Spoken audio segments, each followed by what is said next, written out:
How's it going there, guys? James here from Butler Farms, and back out here at the compost pile where I left you in the last video, and finally got all this compost moved. So I want to show you real quick what I did. Now you can see this is where the compost used to be, and I had the walls there. They've been moved over here. So what this does is this creates a 4x4x4x4 at about 3 feet tall. Now you can see that it's about halfway up so far, and a lot more to go.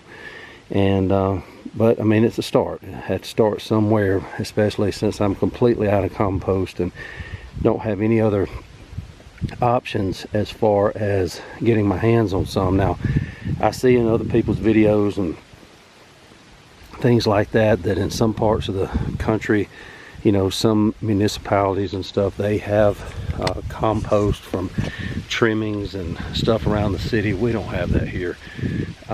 It's just not going to happen. So we got to make it ourselves. We got to use what we've got. Now, like I said in the video that preceded this, I have access to a lunchroom style commercial kitchen. I hate to see all the food go to waste. That's a different video for a different time, especially federal money being used in those situations, the amount that goes out that back door. However, if you're willing to dumpster dive and go get it, it can make some beautiful compost.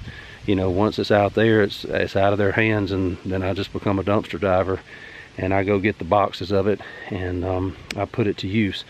Now, as I said, I'm always, when I had the chip pile, I was in heaven, because all I had to do was just keep mixing greens into that. I had unlimited browns, and it seems like now that no matter which way I go, I'm either short on greens, short on browns. But I think we finally got it under control. Finally got that big pile. I mean, it had some good looking compost down at the bottom of this pile that I moved. Still had a lot of big stuff, a lot of big sticks and things down there that just really weren't breaking down.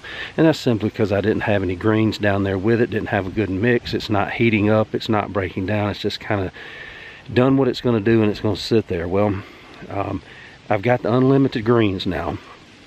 About 3 or 4 times a week I'll go dumpster diving at that institution and pick up what I need. And I had to find a way to get some browns into it. Now, as I showed you in the previous video, you can see some of my cardboard there. Those are just brown, regular corrugated cardboard boxes that I cut up into strips. You can see some there where the soil on top of it kind of washed off. It's good for that. It's not my favorite. I would rather have leaves and things like that, but that's coming. All the leaves are turning. Some of them are starting to fall. So I'm getting ready to have, for at least the next month or so, unlimited browns as well. And I can always come back with more cardboard if I need to, if it starts getting to that condition again. It really didn't stink. Once I got into the pile, it did have a little bit of a smell to it, which told me that it needed some help, that it needed some browns. Because if you're able to smell your compost, let me be careful what I said is, if it has kind of a sour or a rotten smell, which this was beginning to, you need some browns. You need to mix some carbon in and get that carbon level up.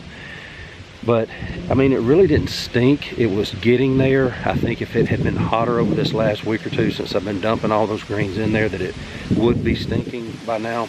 But I've got plenty of browns in there with it to soak up that liquid and start breaking down.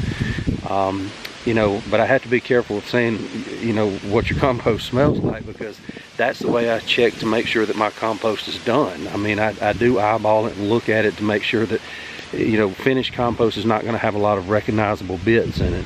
But at the same time, I know that my compost is finished by taking a handful of it and smelling it.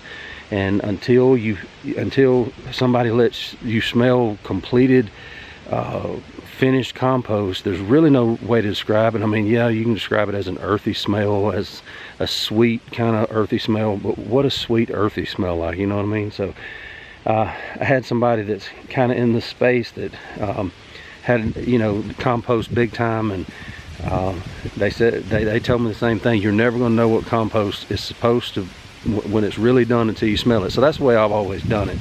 And down in the bottom of that, there was some under all this other nastiness that I'd just been dumping in there that was almost finished. So what I know is that there's life in it. I actually saw life. There were earthworms and things like that that moved over with the pile. And there's a lot of life in there that I can't see. They just needed a better mix. And I've just given it to them. So all that cardboard, if you watched the last video, I had a bucket of water back here, and I would take the cardboard out of these buckets and out of that bag and dip them in the cardboard. And I didn't let them sit in there. I literally just dipped them and then moved them straight over here. And while I was taking the pieces of cardboard apart and chunking them around, kind of evening them out, water was dripping into that dry compost that I was moving over from this other side. So now it's got moisture in it. Now it's got oxygen in it. It's got a good mix. You can see right there on top, yeah, there's some celery, and you can see some little carrot sticks, and you can see some of the little tomatoes, and of course some of the onions and apples and stuff rolled out of there.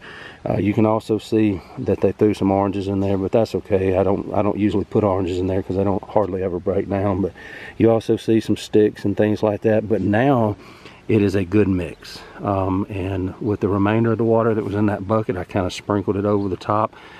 And like I said, we got some rain coming tomorrow, so we got everything that we need. We've got height, so that it can heat up, and more of that's coming. I would love to see it all the way up to the top, to be honest with you, but this is a big area. It would take a lot of stuff, and like I said, I've got a lot of greens coming, but I've also got a lot of browns that's getting ready to come out of that tree, so maybe we'll get it up to that point.